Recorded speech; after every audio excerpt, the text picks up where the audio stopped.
YouTube ద్వారా వింటున్న ప్రేక్షకులకు అందరికీ కూడా యేసుక్రీస్తునామమున శుభములు. దేవుని వాక్య ధ్యానాన్ని కలిగి ఉందాం. కొద్దిసేపు శ్రద్ధాభక్తులతో దేవుని వాక్యం వినాలని ప్రభుత్వం మనం చేస్తున్నాం. దేవుని స్తోత్రం. అదేవిధంగా మనం జనరల్గా ఎప్పుడు చదువుటానికి అవకాశం ఉండడానికి కానీ అందరూ పార్టిసిపేట్ చేయాలి. ఎవరు ఒకళ్ళు అలా ఉండడం కాకుండా నేనే మాట్లాడడం మీరు వినడం కాకుండా మీరు కూడా పార్టిసిపేట్ చేయాలని అందుకోసమే వాక్యం చదివితే అందరూ పార్టిసిపేట్ చేసినట్టయితే ఉద్దేశం కలిగి 61 యెషయా గ్రంథం 61వ అధ్యాయం యెషయా గ్రంథం 61వ అధ్యాయం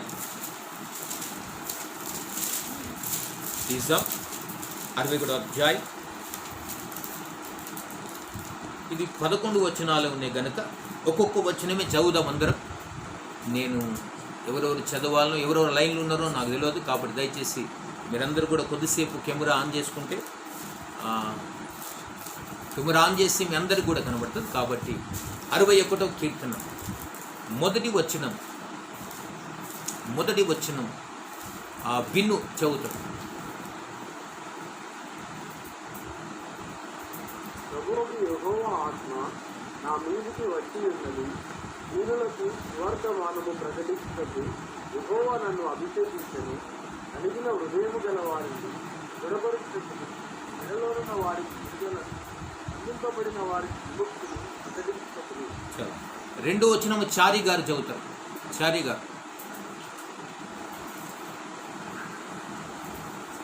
యెహోవా హితవచనమును మన దేవుని ప్రతిదండన దినమును ప్రకటించుటకును కృపాకాంతులందరికీ వాదాడుచును. చాలు.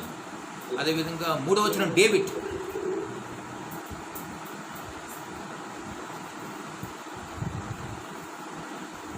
సియోనులో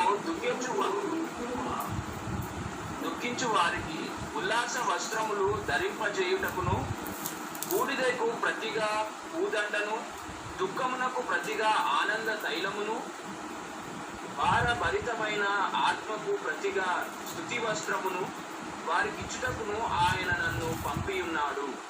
యెహోవా తన్ను మహిమపరచుకొనున్నట్లు నీతి అను మస్తకి వృక్షములనియు యెహోవా నాటిన చెట్లనియు వారికి పేరు పెట్టబడును. నాలుగో వచనం సిస్టర్ బేబీ సిస్టర్. నాలుగో వచనం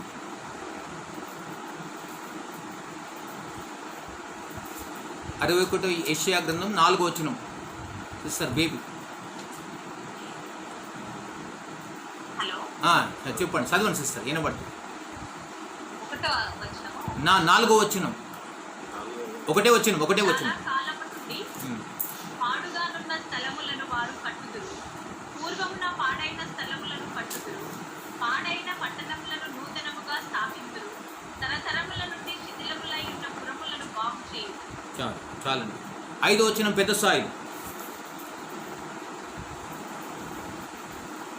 అన్నింటిలో నిలువబడి మీ మందులను మేపుదురు, పరదేశులు మీకు వ్యవసాయకులు, మీ ద్రాక్ష తోట కాపరులు అగుదురు. 6వ వచనం చిన్న సాయిలు.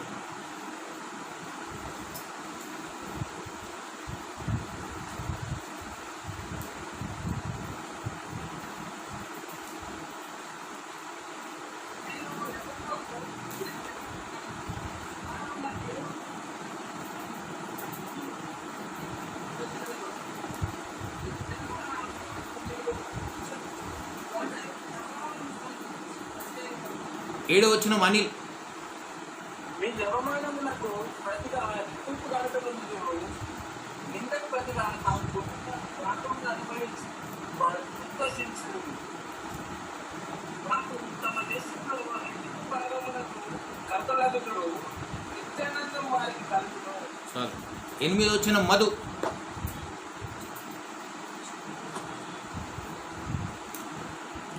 మధు. న్యాయం చేయుట యెహోవా నాకు ఇష్టము, ఒకడు న్యాయముగా ఒకటి సొత్తు పట్టుకొనుట నాకు అసహ్యము. సత్యమును బట్టి వారి క్రియాఫలములను వారికి ఇచ్చుచు వారితో నిత్య నిబంధన చేయుదును. 9వ వచనం మోనా.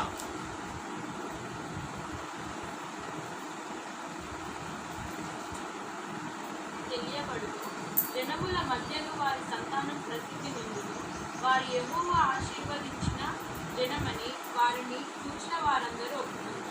10వ వచనం ఇమ్మానుయేల్.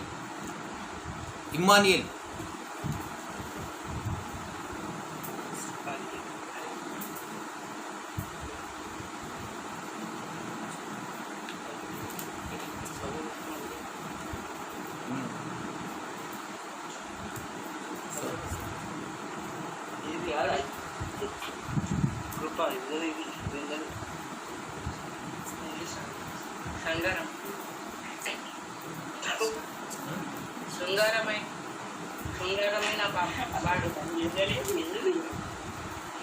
బాబు అయితే పెళ్లి కూతురిని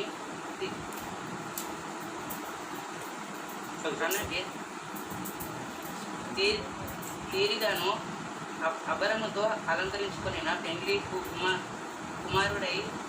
కుమారుడిగా ఆయన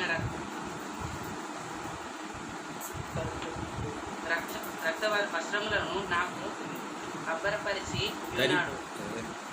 నీతి అమ్మబెట్టును నాకు ధరింపజేయుచున్నాడు గాక. యెహోవాను బట్టి మహానందముతో నేను ఆనందించున్నాను. నా దేవుని బట్టి నా ఆత్మ ఉల్లాసించబడుతున్నాను. చాలు. అదేవిధంగా 11వ వచనం చివరిగా రిబ్కా.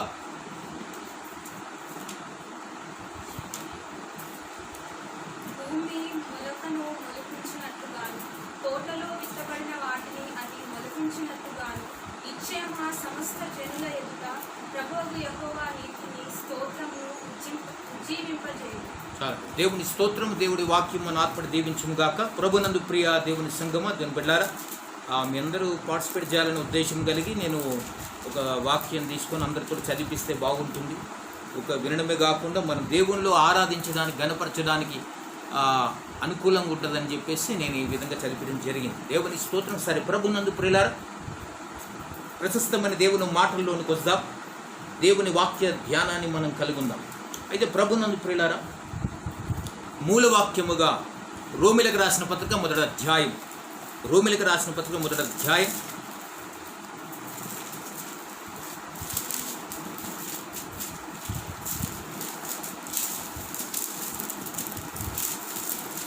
మొదటి అధ్యాయం 21వ వచనం శ్వేత చదువుతుంది. శ్వేత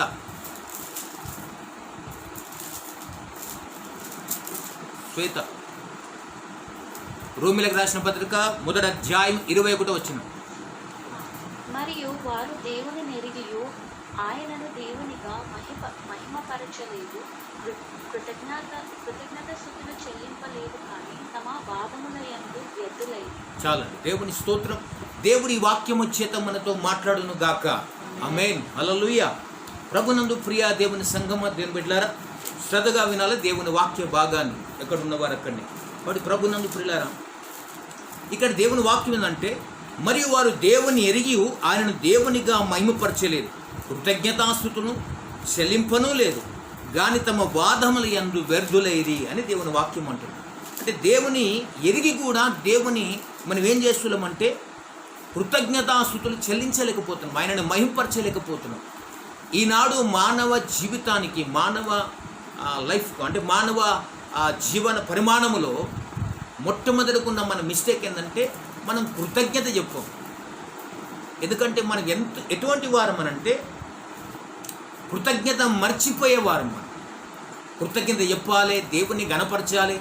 దేవుడు నాకు ఈ మేలు చేశాడు కదా, ఈ కార్యం చేశాడు కదా, అసలు నేను ఇంత మటుకు బ్రతికించడమే దేవుని కృప కదా, ఇంత మటుకు నాకు ఇన్ని విధాలుగా ఈవులు, ఈ పంచభూతాలను ఇచ్చింది వాడు కూడా దేవుడే కదా, ఇవన్నీ కూడా నేను అనుభవిస్తున్నానంటే దేవుని ఉచితమైన కృప కదా, ఈ క్షణం దాకా నేను బతికి బట్ట గట్టగలిగానంటే కూడా అది దేవుని కృపనే కదా. కాబట్టి నేను ఎందుకు కృతజ్ఞత చెల్లించకూడదు? కాబట్టి దేవునికి మానవుడు మర్చిపోయే రక్తం. వెంటనే దేవుడు ఎన్నో మేలు చేశాడు మన బతుకుల్లో, కానీ దేవుడు వెంటనే మనం వాటిని మర్చిపోయి దేవునికి దూరం అయిపోతాం. దేవుడు అదే ఫీలింగ్ పడుతున్నాడు. ఎందుకు మానవ జాతిని సృష్టించి ఇంతమాట కాచి కాపాడి సంరక్షించి అనేకమైన మేలు వారి బతుకుల్లో చేశాను, ఆయన ఎందుకు మర్చిపోతున్నారు? ఒకసారి ఆలోచించండి ప్రియ దేవుని బిడ్డలారా. ఈ మాట నిజంగా బాధకరం. వారు దేవుణ్ణి ఎరిగి సరే, దేవుని ఎరగని వారు అంటే స్తుతించలేదు, ఆరాధించలేదు అంటే అది వేరే విషయం. వాళ్ళకి తెలియదు కనుక. నువ్వు దేవుని ఎరిగినావు కదా, ఎన్నో సంవత్సరాల నుంచి దేవుని ఎరిగావు, ఎన్నో సంవత్సరాల నుంచి దేవుని మేలు అనుభవించావు కదా. నువ్వు గడిచిన వారం, గడిచిన మాసం, గడిచిన సంవత్సరం, గడిచిన దినం అనేక మేలు పొందావు కదా. మరి నువ్వెక్కడ దేవుని ఆరాధిస్తున్నావు? ఏడ కృతజ్ఞత చెల్లిస్తున్నాం మనం దేవునికి? వాడి కృతజ్ఞత హీనులమైపోతున్నాం మనం. దేవుడు బైబిల్ ఏమంటుందంటే, కృతజ్ఞత చెల్లించిన వాడిని ఆయన ఆశీర్వదించే దేవుడు ఆయన. కాబట్టి ఈ రోజున ప్రియ దేవుని బిడ్డలారా, ఈ ప్రాముఖ్యత దినాన్ని, ఈ రోజున శనివారం దినాన్ని దేవుడు నాకు తెలియపరచుమన్న మాట ఏదంటే, కృతజ్ఞత కలిగిన వాడు నాకు కావాలి, కృతజ్ఞత పరుడు నాకు కావాలి. ఈ లోకములో దేవుడు చేసిన మేలు గొప్పగా ప్రకటిస్తున్నావు, సేవకులు అనేకులు ప్రకటిస్తున్నారు, అనేకులు గొప్ప చెప్తారు. కానీ దేవుడు అంటున్నావు, నువ్వు ఎంత చెప్పినా కానీ నువ్వు కృతజ్ఞత లేకపోతే వ్యర్థమే. నేను చేసిన మేలు ఇన్ని అనుభవించావు, ఇన్ని కార్యాలు అనుభవించావు, ఒక కృతజ్ఞత ఎందుకు చెప్పలేకపోతున్నావు? కాబట్టి ఈ రోజున ప్రియ దేవుని సంఘం దేవుని బిడ్డలారా, ఈ రోజున దేవుడు మనతో మాట్లాడుతున్న మాట ఏంటంటే, కృతజ్ఞత కలిగిన వారుగా మనం ఈ లోకంలో ఉండాలి. ఇది దేవుడు మనల్ని కోరుతున్న అతి ప్రాముఖ్యమైన మాట.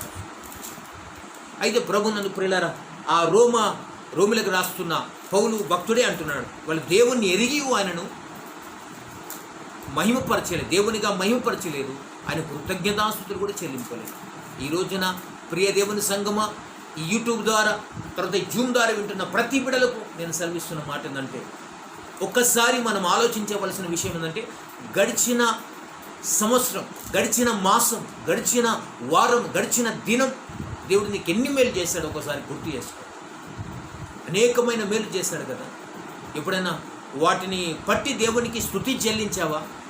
ఓ ప్రభా, నేను ఈ స్థితిలో ఉన్నాను, ఈ రోజున ఒకప్పుడు ఈ పేరిచ్చావు, ఈ స్థితినిచ్చావు, ఈ గతినిచ్చావు, ఈ సమాజంలో ఈ స్థితి గతి నేను కలిగి ఉన్నానంటే అది నీవిచ్చిన కృప అని ఎప్పుడైనా మనం ఆరాధించగలుగుతున్నామా? దేవుని స్తుతించగలుగుతున్నామా? వాడు ఈ రోజున దేవుడు నేను అడుగుతున్న పాయింట్ అది, కృతజ్ఞత పరులు కావాలి. వాడు ప్రభునందు ప్రియులారా, ఒకసారి ఒక రాజుగారు ఒంటరిగా తన వాహనం మీద బయలుదేరాడు. వాహనం మీద బయలుదేరి సైనికులు వస్తా అంటే, వద్దొద్దు, నేను విహార యాత్రకు వెళ్తున్నాను, మెల్లగాల ఈ పచ్చని పైరును, చల్లని ప్రదేశాన్ని చూసుకుంటూ వస్తాను అని చెప్పేసి మెల్లగా ఆయన తన వాహనం మీద, అంటే గుర్రం మీద ప్రయాణం కట్టి వెళ్ళాడు. అలా వెళ్ళి అన్నీ చూస్తూ వచ్చాడు.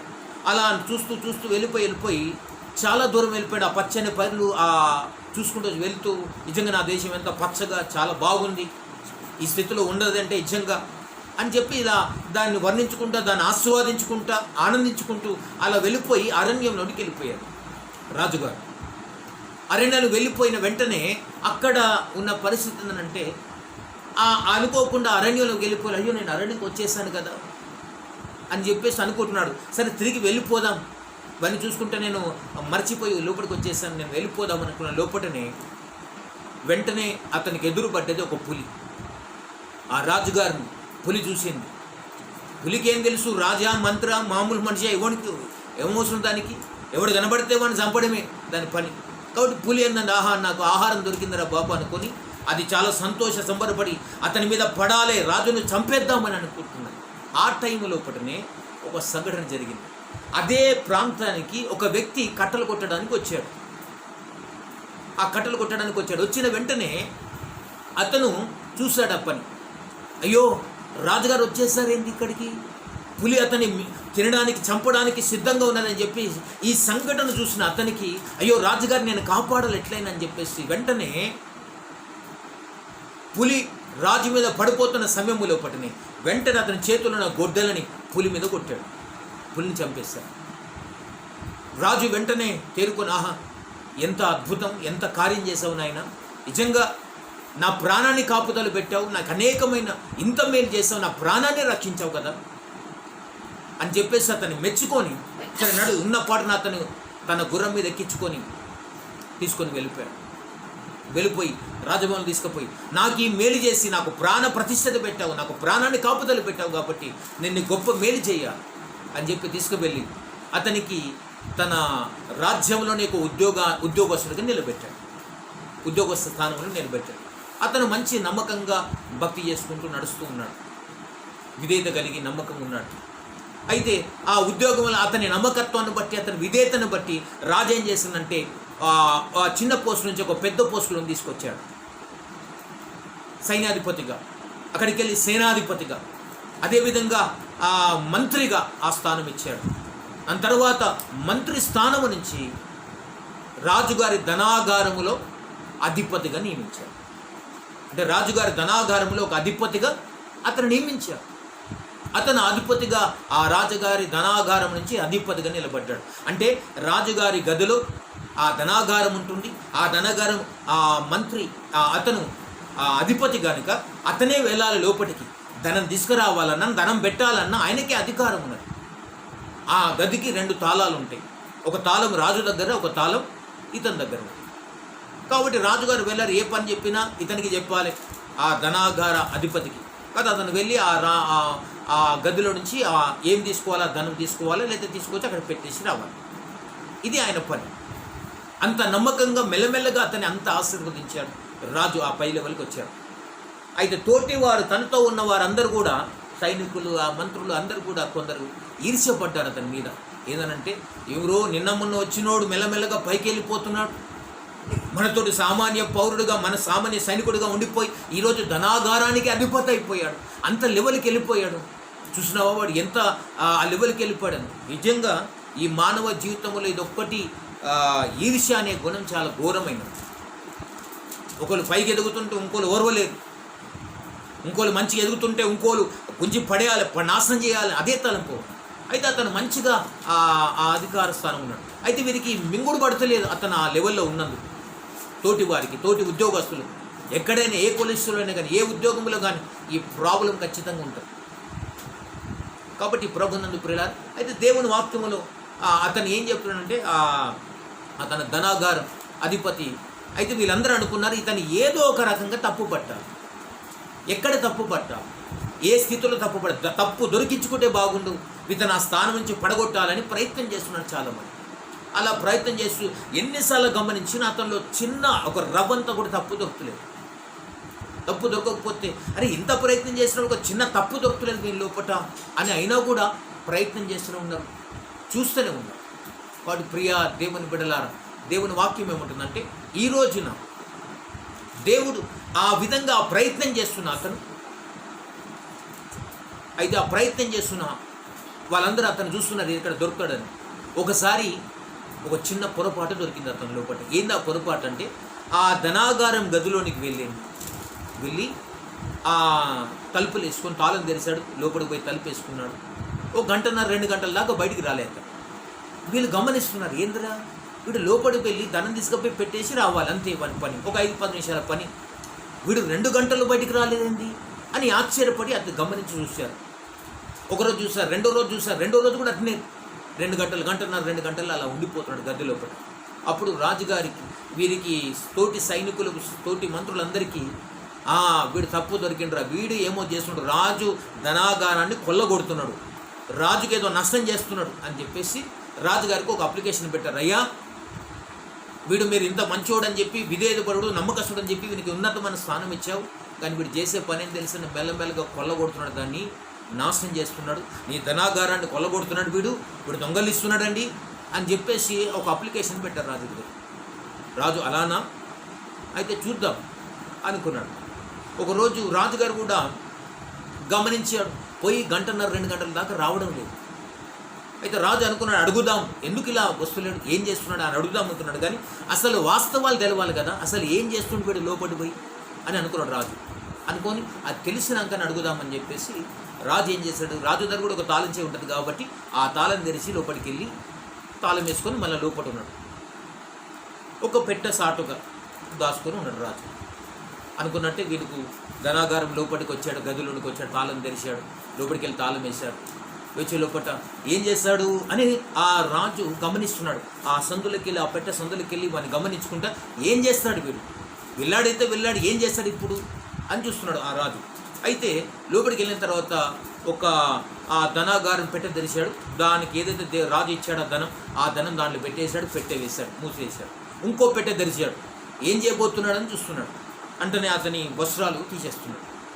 అంటే ఆ సేనాధిపతి కదా, రాజు ధనాగారానికి అధిపతి కదా, అంటే రాజవస్త్రాలు ఉంటాయి కదా, ఆ వస్త్రాలన్నీ తీసేస్తున్నాడు. రాజు ఆ పెట్టె సందులకి వెళ్ళి చూసుకుంటూ, ఏందిరా ఇంత దూరం వచ్చి వీడు బట్టలు ఇప్పుతున్నాడు ఏంది అని ఆశ్చర్యపోతున్నారు రాజు. ఎందుకు బట్టలు ఇప్పుతున్నాడు, ఎందుకు వీని వస్త్రాలు తీస్తున్నాడని రాజు ఆలోచిస్తున్నాడు.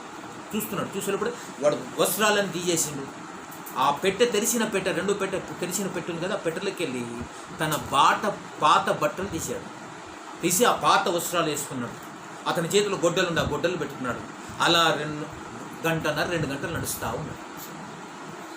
అప్పుడు రాజు అనుకోండి, చీచి ఇదేం కొనువురా, నేను ఆ స్థితిలోకి వెళ్ళి లేపి నేను ఇంత పైకి తీసుకొచ్చాను కదా, ఈ లెవెల్కి ఇచ్చాను కదా, ఈ లెవెల్కి ఇచ్చి ఈ స్థానం ఇచ్చి ఇంత మంచి వస్త్రాలు ఇస్తే మరలా ఇప్పుడు ఆ వస్త్రాలను తీసివేసి, ఆ వస్త్రాలను రాజవస్త్రాలను తీసేసి ఎప్పుడో నీకు తీసుకొచ్చిన ఆ స్థితి నుంచి ఆ పనికిరాని ఆ మురికి బట్టలు వేసుకొని ఆ గుడ్డలు పట్టుకొని తిరుగుతున్నావేంటి అని కోపం వచ్చి ఆయన ఇంకేం చేసాడు చూద్దాం అనుకున్నాడు. అలా 1.5 2 గంటలు తిరిగాడు. మళ్ళీ వస్త్రాలు తీసేశాడు, మడత పెట్టాడు, మంచిగా పెట్టెలు పెట్టేసి తాళం వేసి తలుపేసేసి మళ్ళీ తన ఆ వస్త్రాలు వేసుకున్నాడు. రాజు ఏం చేస్తున్నాం అని వెంటనే లేచాడు. తట్టుకోలేక వెంటనే లేచే లోపల, రాజుగారా మీరున్నారా, నాకు తెలియదండి, నమస్కారం అని చెప్పే లోపల, ఏం చేస్తున్నావు అయ్యా, ఏంది నీ కథ, ఏం చేస్తున్నావు ఇక్కడ అంటే లేదయ్యా, మరి ఏంది ఆ పాత బట్టలు వేసుకున్నావేంది, నేను అంత అధిపతిగా చేశాను కదా, నువ్వు గదిలోనికి వచ్చి 1.5 2 గంటలు చేసే పనిదా ఆ పాత బట్టలు వేసుకోమని నీకు చెప్పేది. నేను ఏ లెవెల్ నుంచి ఏ లెవెల్కి తీసుకొచ్చాను, నువ్వు ఏ స్థితిలో ఉన్నావు, ఇంకా అదే స్థితిలో ఉంటున్నావేంది అని చెప్పి రాజుగారు కోపం వచ్చి అంటున్నాడు. అయితే అన్నాడంటే ఆ వ్యక్తి అన్నాడు ఏంటంటే, అయ్యా నేను ఈ స్థితిని నీ మేలు కోసమే ఇలా చేస్తున్నాను అన్నాడు. నీకు మేలు కోసమే చేస్తున్నా అంటే నా మేలు కోసమా, నువ్వు బట్టలు ఇప్పడం పాత బట్టలు వేసుకోవడం నా మేలు కోసం ఏంది అని రాజు అడిగితే అన్నాడంట. ఆ అధిపతి ఏమన్నాడంటే, అయ్యా నేను ఎందుకు పాత బట్టలు వేసుకున్నానంటే నా స్థితిని నేను గుర్తు చేసుకుంటున్నాను. నా స్థితి ఎప్పుడైతే నాకు గుర్తుందో, నేను ఏ స్థితిలోకి వెళ్ళి ఈ స్థితికి వచ్చానో అది నేను గుర్తు పెట్టుకున్నంతసేపు నీకు కృతజ్ఞుడనే ఉంటాను. ఒకవేళ నేను అది మర్చిపోతే గర్వాంధుడనై అతిశయపడి నీకు నీ ధనాగారానికి నష్టం చేసేవాడిగా తయారవుతాను. అందుకోసమే నేను మర్చిపోవద్దు నా స్థితిని. ఏ స్థితిలోకి వెళ్ళైతే దేవుడు నువ్వు రాజుగా నా స్థానాన్ని ఇచ్చావో నా స్థితిని మర్చిపోవద్దని ఆ వస్త్రాలు నేను వేసుకుంటున్నానయ్యా అని చెప్పాడు. రాజు ఆశ్చర్యపడ్డాడు. ఓహో, అంటే దీని అర్థం ఏంటంటే, రాజుకు అర్థమైన పాయింట్ ఏంటంటే, ఈరోజు మనకు అర్థమైన పాయింట్ ఏంటంటే, ఏ వ్యక్తి అయినా కానీ నీ లైఫ్ ప్రారంభ స్థితి ఎలా ఉన్నదో అది గుర్తుపెట్టుకో. నువ్వు ఎలా రక్షించబడ్డావు, ఏ దశలో రక్షించబడ్డావు, ఏ స్థితిలోకి వెళ్ళి నువ్వు లేపబడ్డావు. ఈ రోజున ఈ పేరు, ప్రఖ్యాత, ధనం, ఉద్యోగం, ఈ స్థానం, ఈ గొప్పతనం, ఈ సమాజంలో నువ్వంటూ ఒక పేరు ప్రఖ్యాతలు కలిగి ఉన్నావు అని అంటే, ఇప్పుడు నువ్వు అర్థం చేసుకోవాల్సిన పాయింట్ ఏంటంటే, ఏ స్థితిలోకి వెళ్ళి దేవుడు నేను పైకి లేపాడు, ఏ స్థితిలోకి వెళ్ళి దేవుడు నేను ఈ స్థితిలో తీసుకొచ్చాడు, అది నువ్వు మర్చిపోతే నువ్వు కృతజ్ఞత హీనుడవు అయిపోతావు. అదే జరిగింది కదా, విశ్వ చరిత్రలో జరిగిన సంఘటన అదే కదా. కోటాను కోట దేవదూతలు దేవుని నిత్యం పరిశుద్ధులను పొగడపడుతున్న ఆ పరలోకపు తండ్రిని ఘనపరిచే స్థానంలో అంత ఉన్నతమైన స్థానాన్ని ఆ దేవదూతకి ఇస్తే, ఆ దేవదూత చేసిన పని ఏంటిది? గర్వాంధుడై, అంటే ఆయన చేసిన మేలు ఆయన ఎందుకు కలగజేశాడో, బగబగా మండుతున్న బండల మధ్య సంచారం చేసే బాధ్యత, యోగ్యత ఎవరికి లేని యోగ్యత ఆ తేజో నక్షత్రానికి ఆ దేవదూతకి ఇస్తే వాడు అది మర్చిపోయాడు. నేను ఇంకా కొద్ది కష్టపడితే దేవుణ్ణి అయిపోతాను కదా, నేను ఇంకా కొంత ఖర్చు పడితే అతను ఆ స్థితిని మర్చిపోతే నేనే రాజును కావచ్చు అనుకునేవాడు, లేదా ధనాగారాన్ని దొంగలించేవాడు, రాజుకు మోసం చేసేవాడు. కానీ ఆ స్థితిని మర్చిపోలేదు. ఈ రోజున ఎంతమంది బిడ్డలు ఈ రోజున నీ స్థితిని మర్చిపోయావు? ఈ రోజున మంచి బట్టలు వేసుకుంటున్నాం అంటే దేవుని కృప.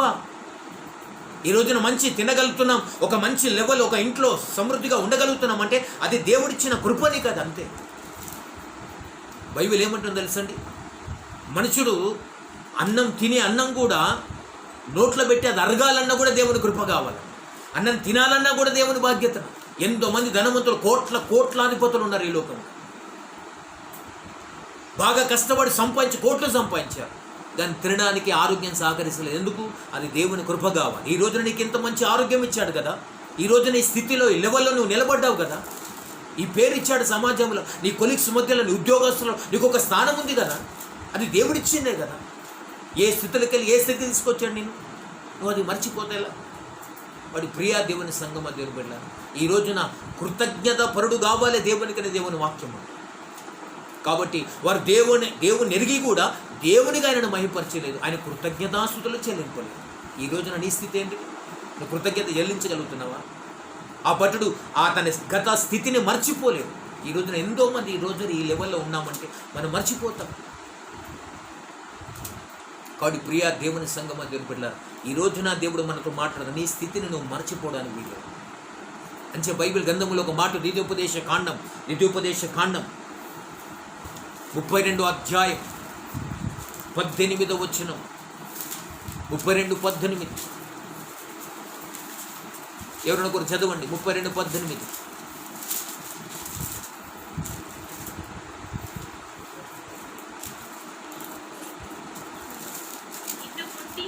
పుట్టించిన ఆశ్రయ దుర్గములు విసర్జించితివి, నిన్ను కనిన దేవుని మరచితివి. 17వ వచనం కూడా చదువు. వారు దేవత్వము లేని దయ్యములకు, తామెరుగని దేవతలకు, కొత్తగా పుట్టిన దేవతలకు, తమ పితరుల భయపడని దేవతలకు బలి అర్పించింది. చూడండి, వారు నిన్ను పుట్టించిన దేవుని నువ్వు విసర్జించితివి. ఈ మానవ జీవితానంతా దేవుడే పుట్టించాడు కదా, దేవుడే సృష్టించాడు కదా. ఈ రోజున ఈ లెవెల్ మనం నిలబడగలిగామంటే దేవుని కృపని కదా. ఇజ్రాయెల్ ఏమైపోయారంటే మర్చిపోయారు కృతజ్ఞత. ఐగుప్తు దేశం నుంచి దేవుడు తీసుకొచ్చి ఒక లెవెల్, ఒక పేరు, ఒక దేశం, ఒక ప్రత్యేకత, వారికి ఒక స్థానం ఇచ్చి వారి పక్షమున దేవుడు నిలబడి దేవుడు సహాయం చేసి దీవిస్తుంటే వాళ్ళు ఏం చేశారు? కృతజ్ఞతలై విగ్రహములు చేసుకొని ఎవరికి నచ్చినట్టు వారి విగ్రహాలు, జంతువుల విగ్రహాలను తయారు చేసుకుంటూ ఏది పడితే ఆ రూపాన్ని చేసుకుంటూ వాళ్ళు పూజించడం నేర్చుకున్నారు. సృష్టించిన తండ్రిని మర్చిపోయారు. సృష్టించిన ఆశ్రయ దుర్గాన్ని వాళ్ళు విడిచిపెట్టారు, ఆయనకు ఆయాసం కలిగించారు. కృతజ్ఞత లేరు ఆనాటి ఇజ్రాయెల్స్.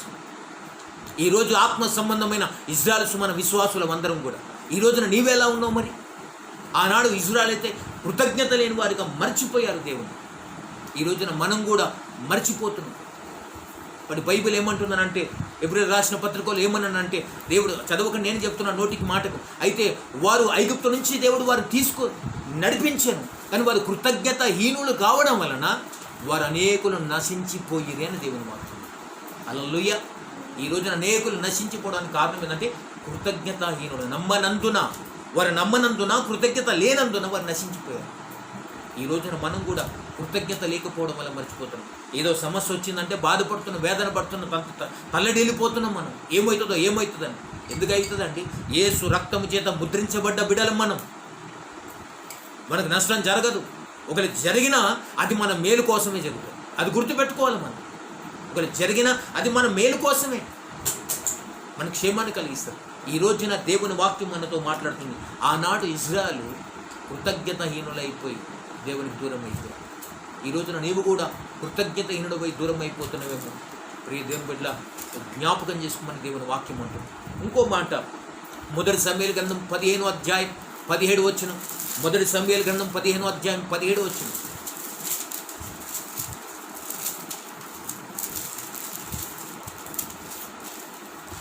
మొదటి సమూయేలు గ్రంథం 15వ అధ్యాయం 17 వచనం చదవగలరు ఎవరన్నా?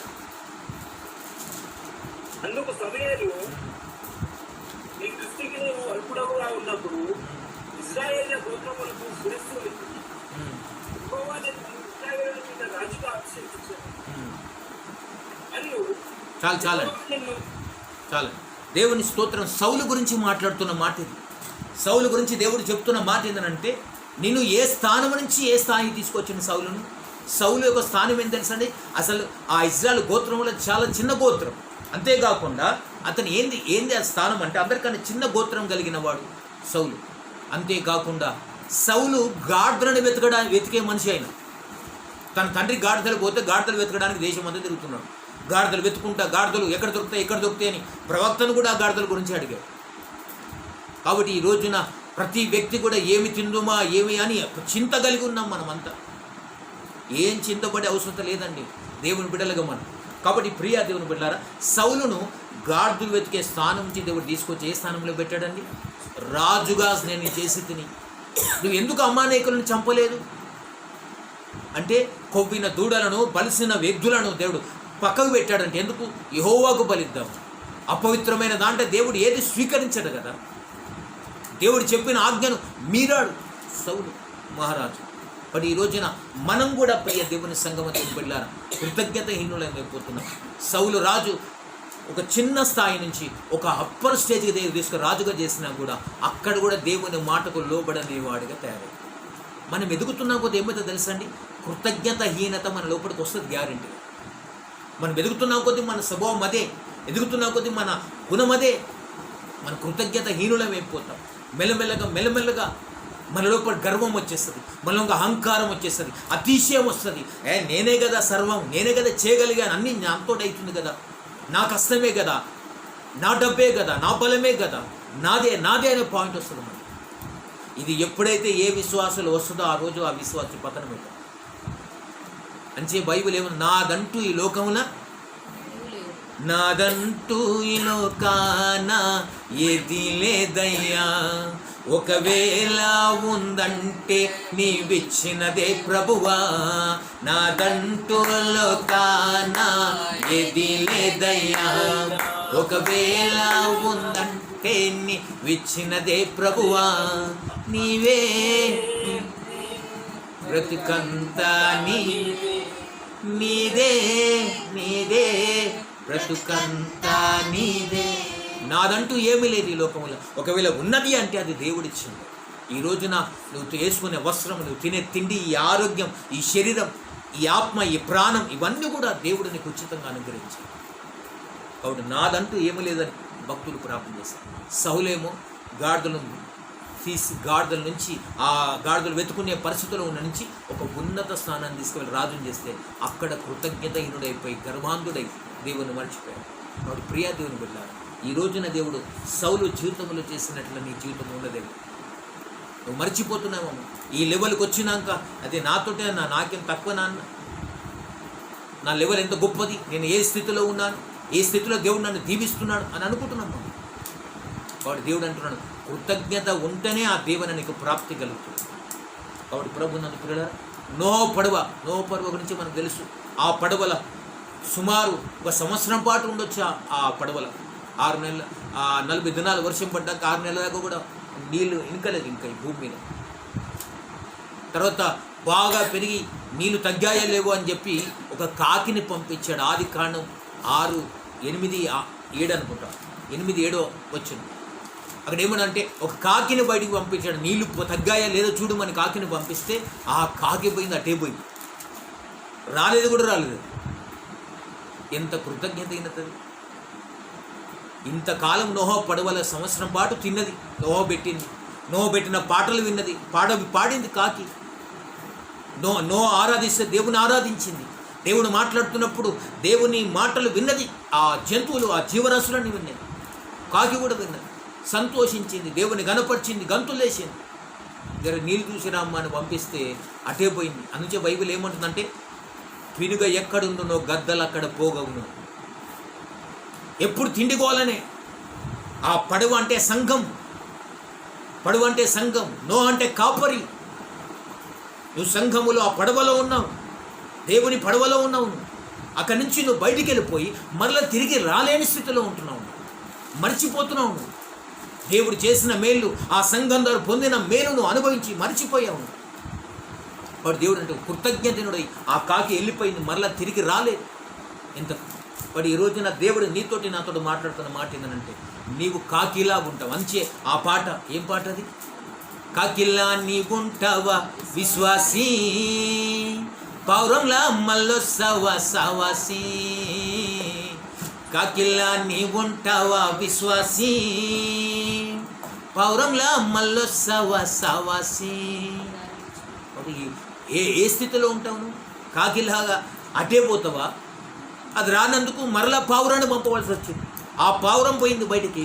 వెళ్ళిపోయిన తర్వాత ఆ పావురం కాలు నిలుపలేని స్థితిలో ఉండడం మరలా లోపలికి వచ్చేసింది.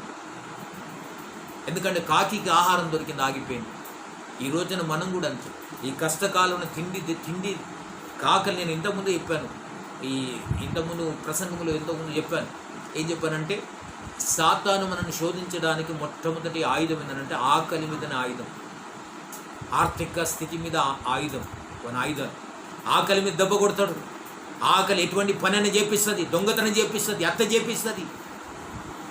ఆకలి మీద దెబ్బ రాబోతుంది, దేశం మీద కరువు రాబోతుంది.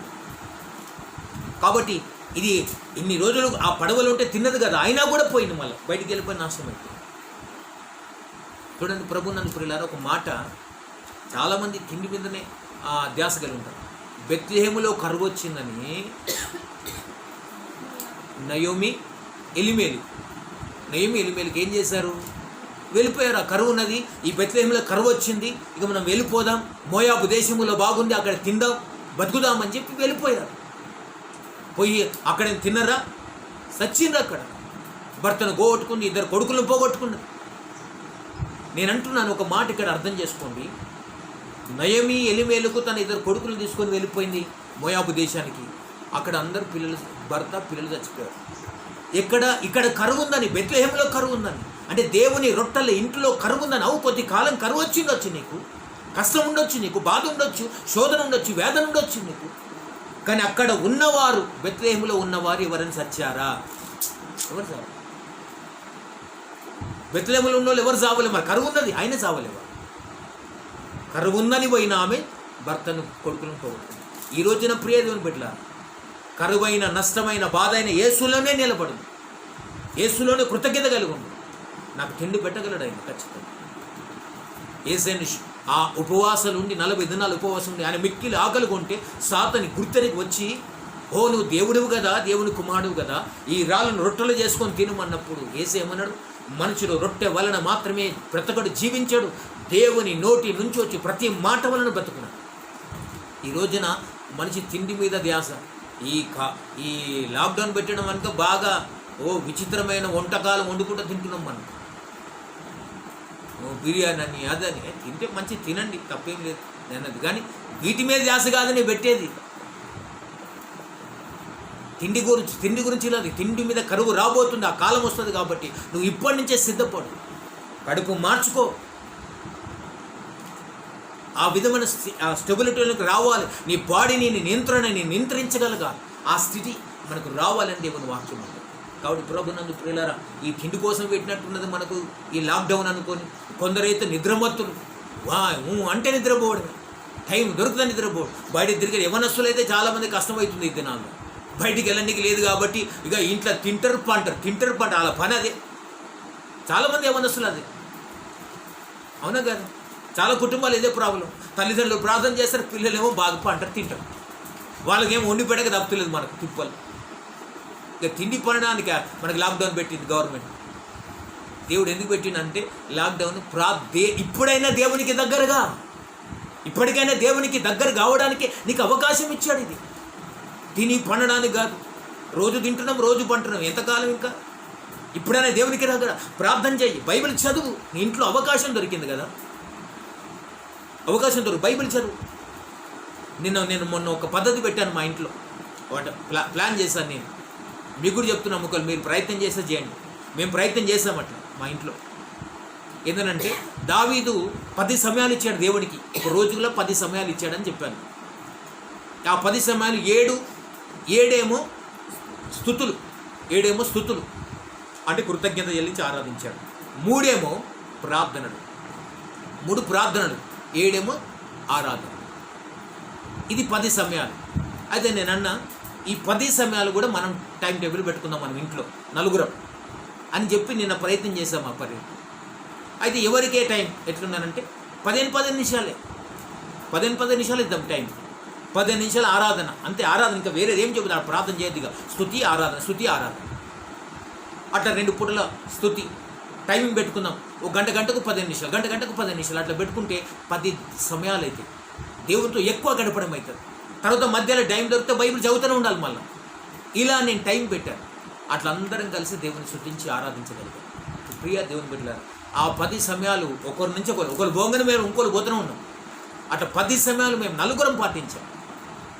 చూద్దాం అవుతుందా లేదా ప్రయత్నం. దావీదు చక్రవర్తి మహారాజా చేయగలిగినప్పుడు మేమెందుకు చేయకూడదు? ఈ లాక్డౌన్ పెట్టింది 10 సమయాలు పాటించడానికి. మరి కాబట్టి అట్లా చేసాం, ప్రయత్నం చేసాం. ప్రియ దేవుని పిల్లలు, మీరు కూడా ఒక ప్రయత్నం చేయగలిగితే మీరు కూడా ఒక టైం టేబుల్ రాసుకోండి. పొద్దుగాల స్థుతితో ప్రారంభించాలి, స్థుతితో ముగించాలి. ఫస్ట్ స్థుతి, మధ్యలో లాస్ట్ స్థుతి ఉండాలి.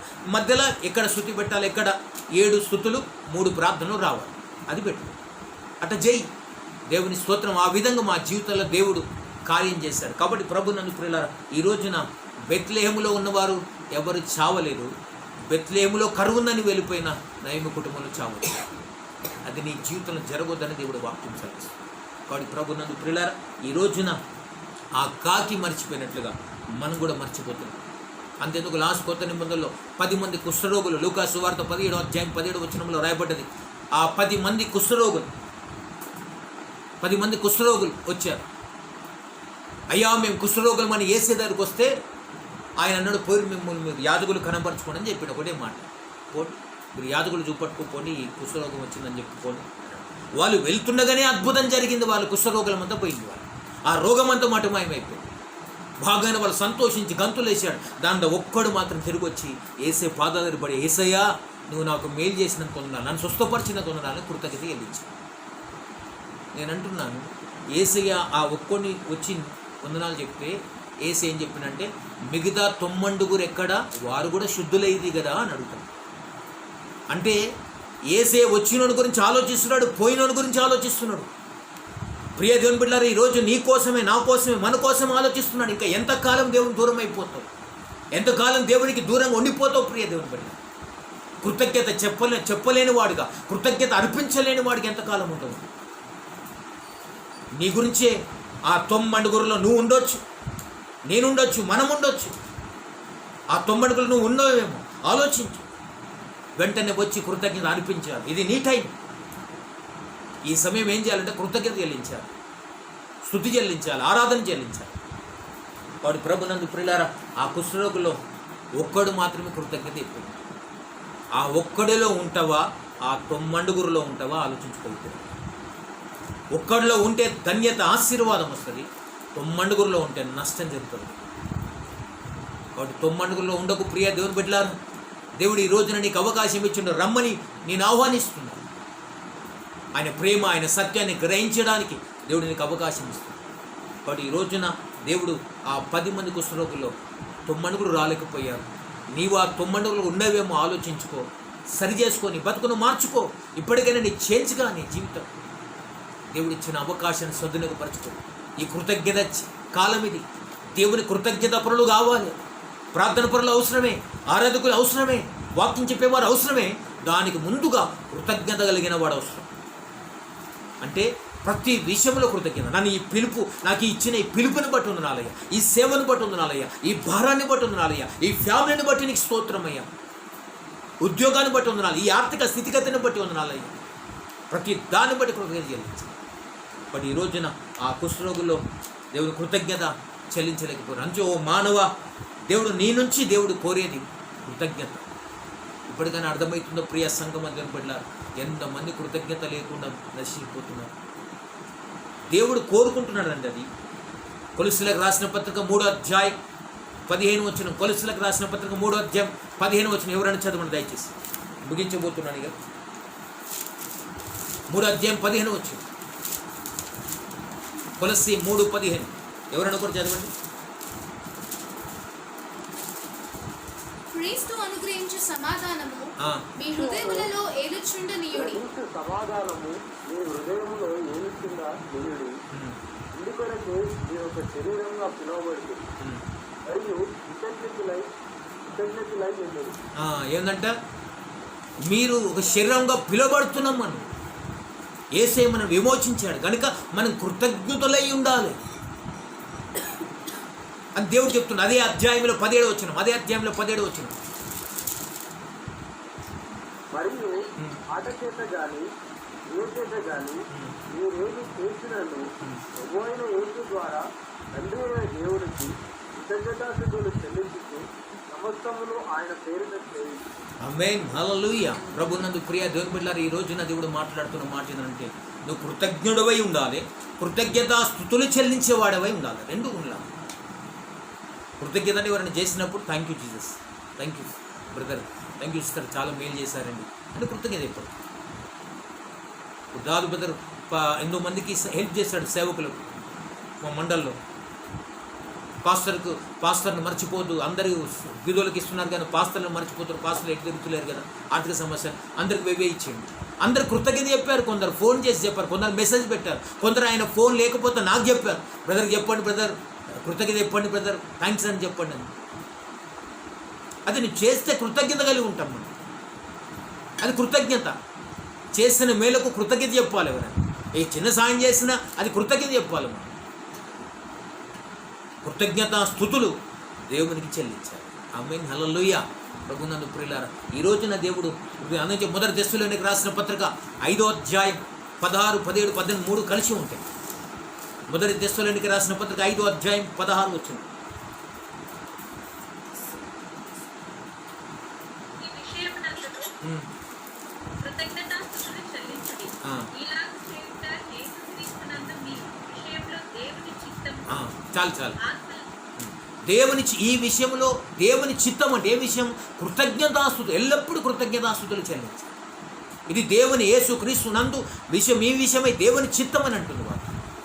దేవుని చిత్తం కృతజ్ఞత చెల్లించాలి. మనం ఎంతమంది కృతజ్ఞత ఉన్నాం? కొందరికి మంచి భర్తను దొరికాడు, ఆ భర్తను బట్టి కృతజ్ఞత చెల్లించావా ఎవరికైనా ఎప్పుడైనా? కొందరు మంచి భార్య దొరుకుతుంది, ఆ భార్యను బట్టి కృతజ్ఞత చెల్లించావా? కొందరికి మంచి తల్లిదండ్రులు దొరికారు, ఆ తల్లిదండ్రులను బట్టి ఎప్పుడైనా కృతజ్ఞత చెల్లించారా మీరు? కొందరికి అమ్మమ్మలు నానమ్మలు దొరుకుతారు మంచివారు, దాన్ని బట్టి దేవుడు కృతజ్ఞత చెల్లించాలి కదా. కొందరికి మంచి కొడుకుల్ని ఇస్తాడు, మంచి బిడ్డల్ని ఇస్తాడు, వాటిని బట్టి మనం కృతజ్ఞత చెల్లించాలి కదా. ఎంతమంది రోడ్డు మీద ఏమైనా బిడ్డలు చెడిపోతున్నారు, మన బిడ్డలు అలా చెడిపోలే కదా. మంచి స్థితిలో మనం చెప్పిన అదుపాజ్ఞంలోనే ఉన్నారు కదా మన పిల్లలు. దానికి నువ్వు ఏం చెల్లించగలం మనం? ప్రభువా ఇంత మంచి కొడుకునిచ్చావు, ఇంతమంది బిడ్డనిచ్చి చావు ప్రభువా, నాకు స్తోత్రం. వీళ్ళు ఇంకా నీ భక్తులు ఎదుగుతే చాలు, ఆ కృతజ్ఞత కలిగి ఉండాలి కదా మనం. నీకు ఇచ్చిన ఉద్యోగాన్ని బట్టి, నీకు ఇచ్చిన ఆర్థిక స్థితిగతిని బట్టి, నీకు ఇచ్చిన ఆరోగ్యాన్ని బట్టి, నీకు ఇచ్చిన బలాన్ని బట్టి, ప్రతి స్థితిని బట్టి కృతజ్ఞత కలిగి ఉండాలి మనం. కృతజ్ఞత స్తుతులు చెల్లించేవారుగా మనం ఉండాలని దేవుని వాక్యం అంటుంది. వాడు ప్రభునందు ప్రియులారా, అందుకోసమే దేవుని వాక్యం ఏమిటో తెలుసండి. లాస్ట్ మాట కీర్తనకారుడు 138వ కీర్తన మొదటి 2 వచనాలు. 138 కీర్తన మొదటి 2 వచనాలు చదవండి. ఎవరు 138 మొదటి 2 వచనాలు. 1 నేను నా పూర్ణ హృదయంతో దేవుని ఎదుట నిన్ను కీర్తించెదను. నీ పరిశుద్ధాలయం నందు నీకు నమస్కారం చేయుచున్నాను. నీ నామమంతటి కంటే నీ వాక్యమును నీవు గొప్ప చేసి ఉన్నావు. ఆసక్తిని బట్టి ఈ నామములకు కృతజ్ఞతాస్తుతులు. ఆమేన్, హల్లెలూయా. దేవుని వాక్యమును కృతజ్ఞతాస్తుతులు చెల్లించు. నీ నామమును బట్టి నేను కృతజ్ఞత చెల్లిస్తాను. నా ప్రార్థన విన్నందుకు నేను కృతజ్ఞత చెల్లిస్తా, నీ నామాన్ని బట్టి నేను కృతజ్ఞత చెల్లిస్తాను. ఈ రోజున కరోనా గురించి మనం అందరం ప్రార్థన చేస్తున్నాం. దేవుడు ఖచ్చితంగా మన ప్రార్థన వింటాడు. మన పరిస్థితులు మార్చబోతున్నాడు, దేశ చరిత్రను మార్చబోతున్నాడు. కొద్ది కాలం కష్టం, కొద్ది కాలం ప్రాబ్లం, కొద్ది కాలం ఇబ్బంది ఉంటుంది మన లైఫ్లో. అయినా కూడా ఓర్చుకోండి, భయపడకండి, దిగులు పడకండి. విశ్వాసం నేను చెప్పే మాట ఏదనంటే, మనం ఏదో జరుగుతుంది, ఏమో అయిపోతామని భయపడే అవసరం ఏమీ లేదు. డర్నా నహి అని అంటుంది ఎప్పుడు వాక్యం. ఎప్పుడు భయపడద్దే భయపడదు, ఏమన్నా జరగదు. అంతేందుకు నీ పక్కన 1000 మంది పడ్డా, నీ కుడి పక్కన 10,000 మంది కూడా నువ్వు భయపడతాను. కూలుతారు, అట్లా బైబిలే చెప్తుంది కదా. కూలుతారు అంటే అర్థమైంది, అది జరుగుతుంది గ్యారంటీగా.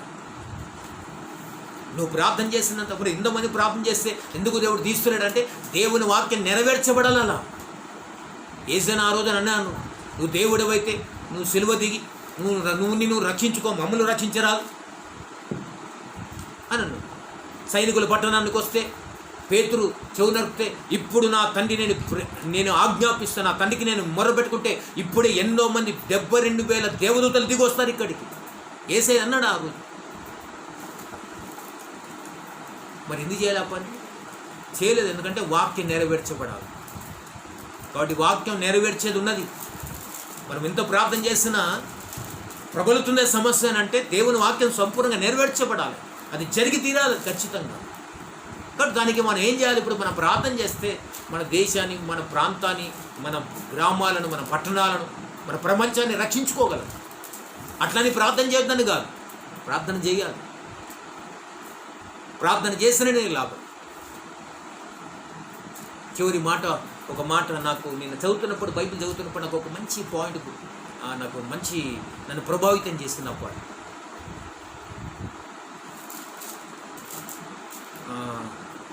యెజెబెలు భర్త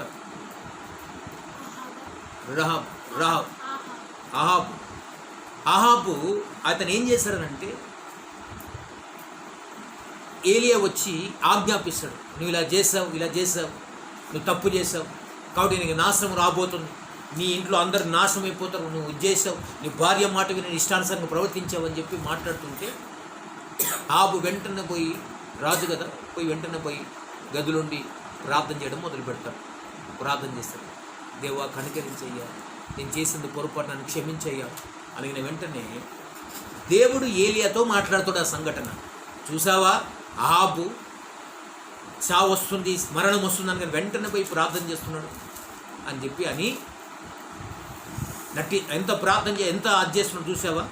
సరే, అతను ప్రార్థన చేస్తున్నాడు కనుక ఈ విషయంలో ఇతను ఉన్నప్పుడు ఆ పని చేయను, ఇతని పిల్లలు ఉన్నప్పుడు ఆ పని చేస్తాను, నాశనం చేస్తాను అంటే ప్రార్థన ఏం చేసింది, నాశనం మీద తటస్థగా రాక తప్పలేదు, కానీ ప్రార్థన కొద్దిగా పెండింగ్ పెట్టింది, ఆపిందంతే. ఈ రోజున మన ప్రార్థన కూడా అంతే. దేశం మీద బాగా విపత్తు వస్తున్నది, అది రాకుండా ఆపేదే ప్రార్థన. కాబట్టి ప్రభునందు ప్రియ దేవుని సంగమ దేవుని బిడ్డలారా, మనమందరం కూడా చేయవలసినది ప్రార్థన.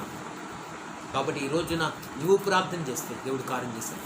హిజ్కియాకు మరణం వస్తుందన్నప్పుడు వెంటనే పోయి ప్రార్థన చేశాడు, కన్నీళ్లు గాడ్చాడు, రోధించాడు, గొడవకు ముఖం పెట్టాడు. అయ్యా, నేను ఏదో చేసింది, నడిచింది జ్ఞాపకం చేసుకో ప్రభు అన్నాడు. అతను దేవుడు జ్ఞాపకం చేసుకుని అతని ప్రార్థన విన్నాడు. 18 సంవత్సరాలు ఆయుష్ ఇచ్చాడు. మన స్థితి కూడా అంతే. మనం ప్రార్థన చేస్తే మన దేశానికి, మన ప్రాంతానికి రక్షణ కలుగుతుంది గ్యారెంటీ. కాబట్టి ప్రభు నన్ను ప్రియులారా, ఆ విధమైన కార్యంతో మనం ముందుకెళ్దాం. కాబట్టి నీకు వస్తుంది, మనకు వస్తుంది అని భయపడకండి. మనకు రాదు, రాబోదు కూడా. ఒకవేళ వచ్చినా మనకేం భయం లేదు, దాన్ని ఎదిరించే శక్తి మన దగ్గర ఉన్నది. ఎందుకంటే మన లోపట యేసయ్య రక్తం అనే జీన్స్ ఉన్నది. దాంతో మనం సాతాను, దాంట్లో రోగ నిరోధక శక్తి చాలా గొప్పది, దాంట్లో రోగం రాకుండా శక్తి, దాన్ని అదుపు చేసే శక్తి, నాశనం చేసే శక్తి ఉన్నది. ఇవాళ పేపర్లో ఒక ఆయన మాట్లాడుతున్నాడు, ఏమనంటే చాలామంది ప్రయత్నాలు చేస్తున్నారు, ఎన్నో రకాల సైన్స్ పరిశోధిస్తున్నారు, మందులు కనిపెట్టాలని చూస్తున్నది.